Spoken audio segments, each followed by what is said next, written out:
Años de no vernos. Igual, un gusto y bueno, sobre todo en esta fecha tan significativa para todos nosotros nicaragüenses. 2 años de aquella refriega que no dejaron de asombrarnos, ¿verdad? Por la naturaleza, por la cantidad de personas que participó y todo eso. Así es.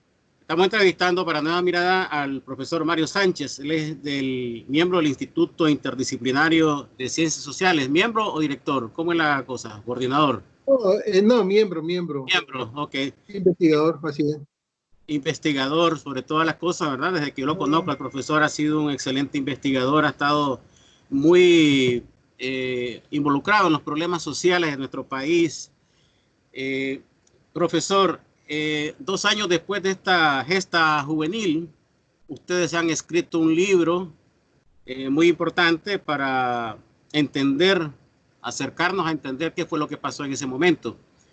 ¿Que hubo algún debate previo? ¿Ha habido algún debate con estudiantes en la universidad o entre ustedes como académicos para llegar a juntar, a recopilar esta serie de artículos? Efectivamente, hubieron ciertas discusiones y a distintos niveles. Un primer nivel fue, digamos, eh, el diálogo, acompañamiento, discusión con algunos estudiantes que fueron protagonistas de esta rebelión cívica, pacífica, no violenta.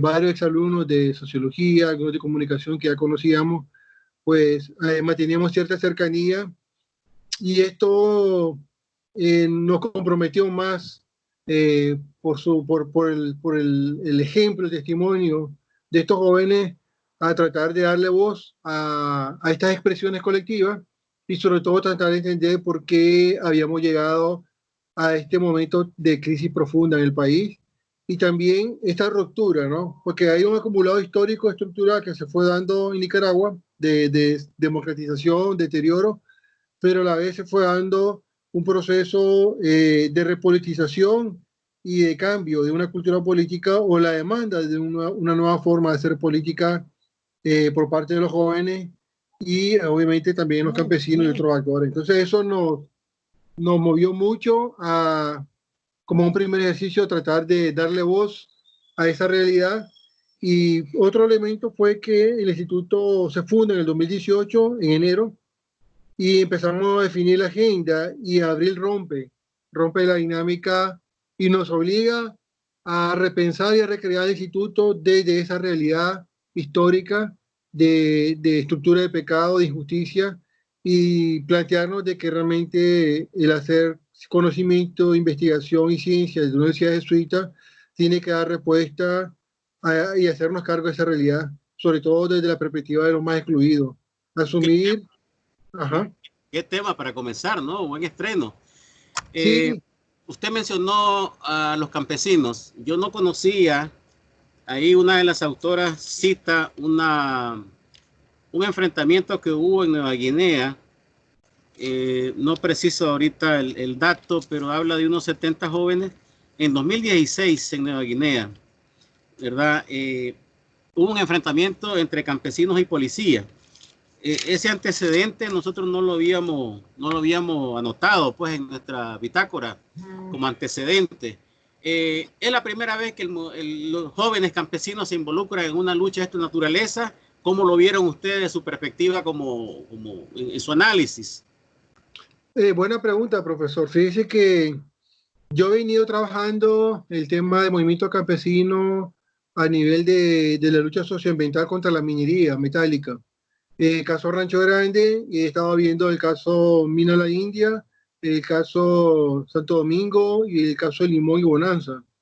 Entonces, en el caso Rancho Grande, para mí fue interesante ver que hay una nueva generación de jóvenes campesinos muy empoderados con el modelo de agroecología, con el cultivo, digamos, de cacao orgánico. Y estos jóvenes apoyaron y se organizaron para impedir en su momento el desarrollo del proyecto La Mina del Cerro Pavón en Rancho Grande. A mí me llamó la atención eso y después empecé a observar que en varios escenarios rurales la juventud campesina se ha dado como un diálogo entre la generación que vivió el conflicto y la generación del post-conflicto campesino. Y eso fue un elemento interesante que para mí fue un elemento esperanzador y que se manifestó ahora con mayor amplificación en la crisis de abril. Los jóvenes universitarios principalmente y jóvenes de barrio ahora resienten un poco porque como que han surgido nuevos actores que en ese momento, y a mí me consta como periodista, lo criticaban a los chavalos como irresponsables, como se iban a enfrentar pues a una maquinaria poderosa como la que tiene el gobierno, el Frente Sandinista. ¿Qué ha pasado con ellos? ¿Ustedes no le han dado una relectura? Yo traté de buscar ahí en algunos de los artículos, pero no encontré una relectura desde hoy, 2 años después.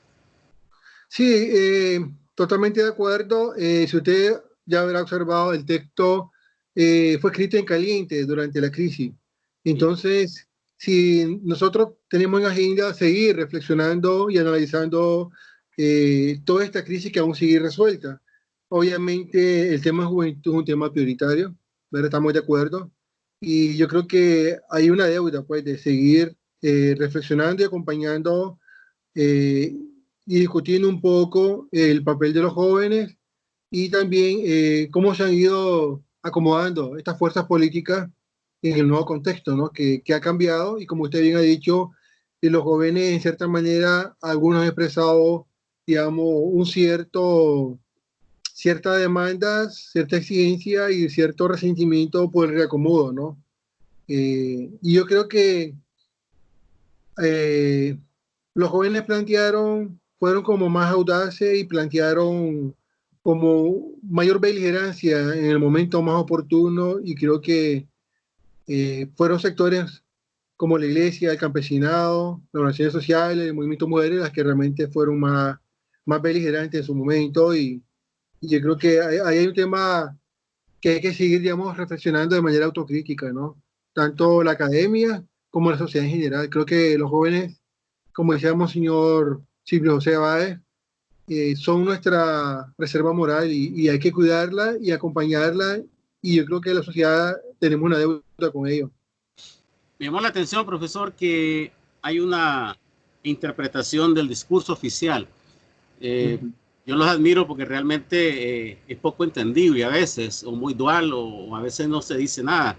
Pero ustedes lo elevaron a categoría. ¿Cómo fue ese proceso? Eh, ¿Fue difícil? ¿Cómo hicieron?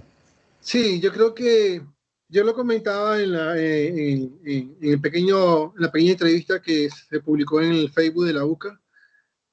Para mí ha sido una de las experiencias más difíciles para poder reflexionar como investigador social Claro. por varias razones. Hay una parte humana que a todos nos golpeó, nos hirió, nos causó una herida profunda, nos sentimos golpeados de duelo y muchas veces, por lo menos yo me costó entender, buscarle una racionalidad a lo que estaba pasando, porque era tanta la brutalidad, una violencia tan letal y además inaceptable en todos los aspectos, ¿no?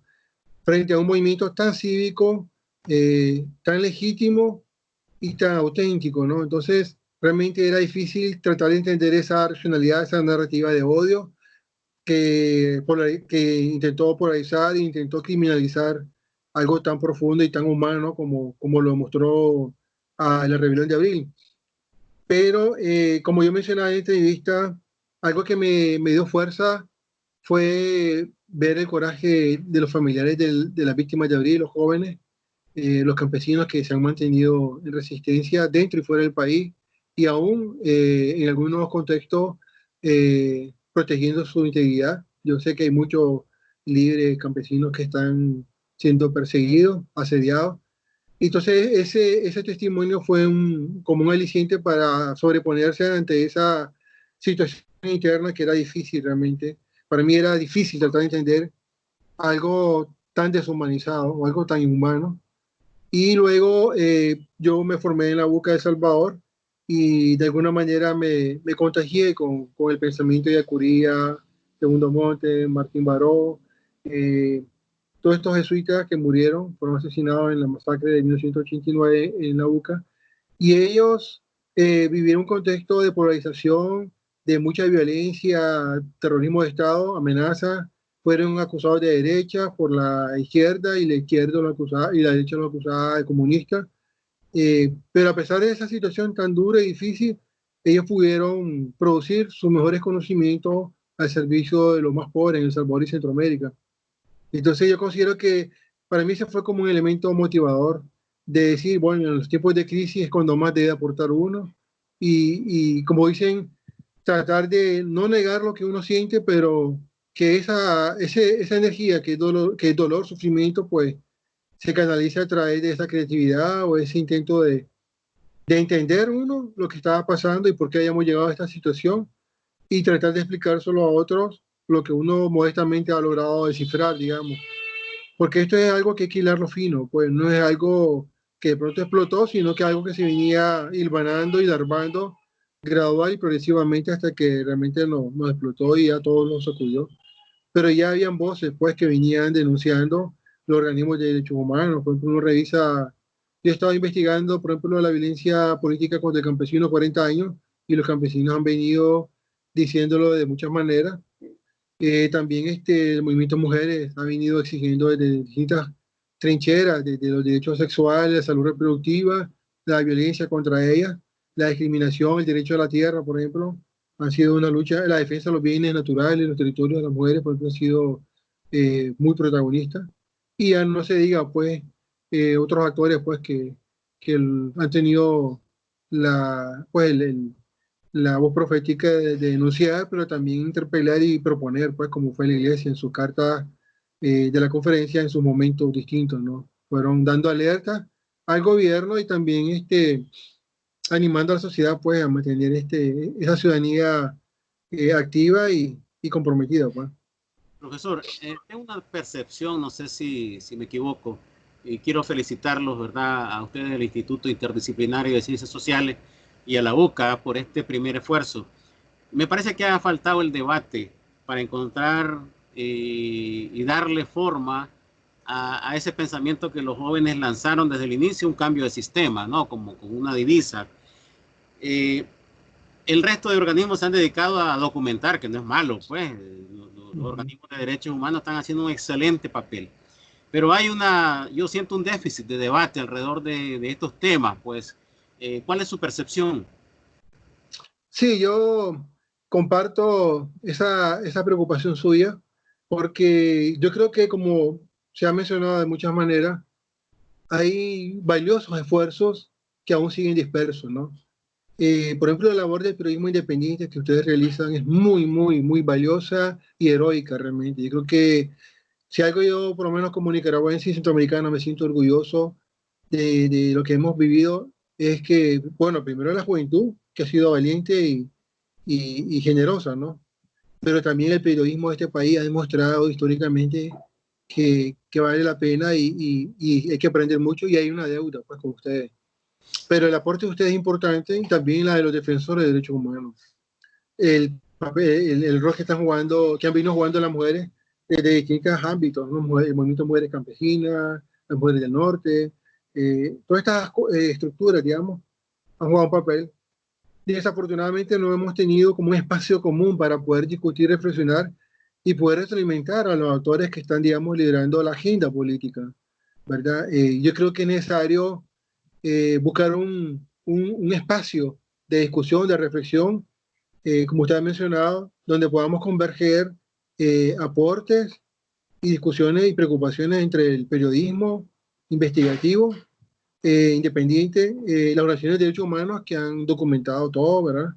Y los movimientos sociales y la academia. Creo que es necesario buscar un nicho, aunque sea, digamos, en un primer momento, por las razones de seguridad y por todo el tema de la represión y la persecución, aunque sea un espacio, por llamarle doméstico, en el sentido de más resguardado o más autoprotegido, y verá su momento en que esto pueda, digamos, amplificarse de distintos mecanismos, pues, que la ciudadanía conozca los frutos de esas discusiones, ese debate, y también pueda ser parte, digamos, en los territorios.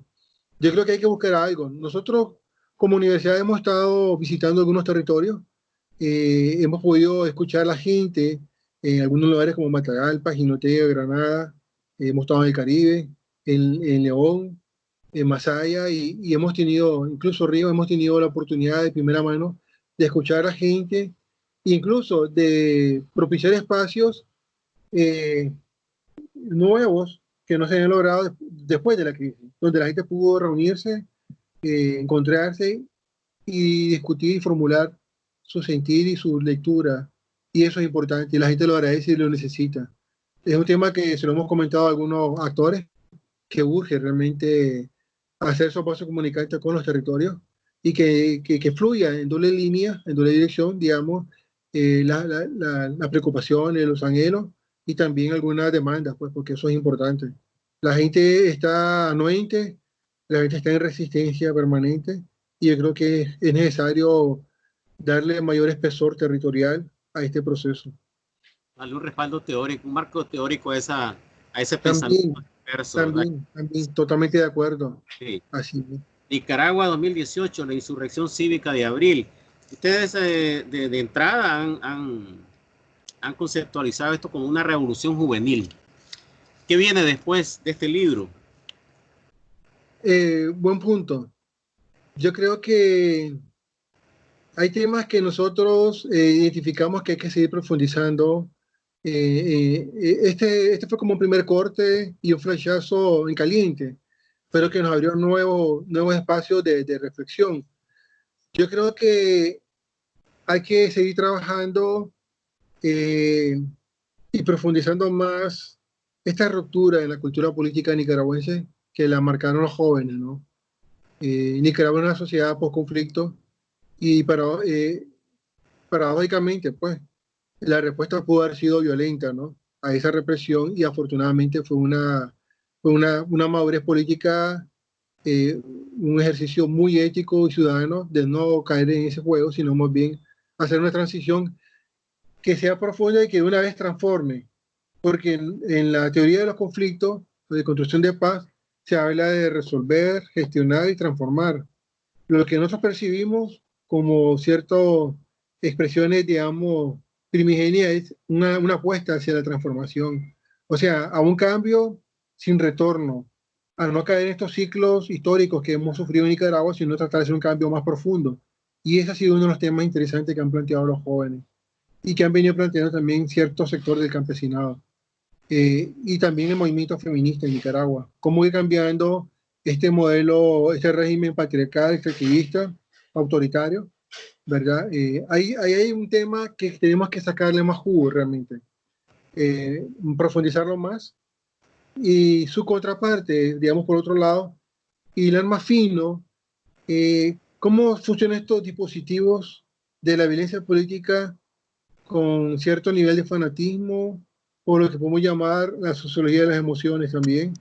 Este tema de la manipulación y digamos, que realmente sorprende, pues cuesta creer que cierto sector, no es mayoritario, pero hay un fanatismo y eh, como un anclaje, ¿no? Y siento que el sistema está jugando con unas heridas no resueltas del pasado, ¿verdad?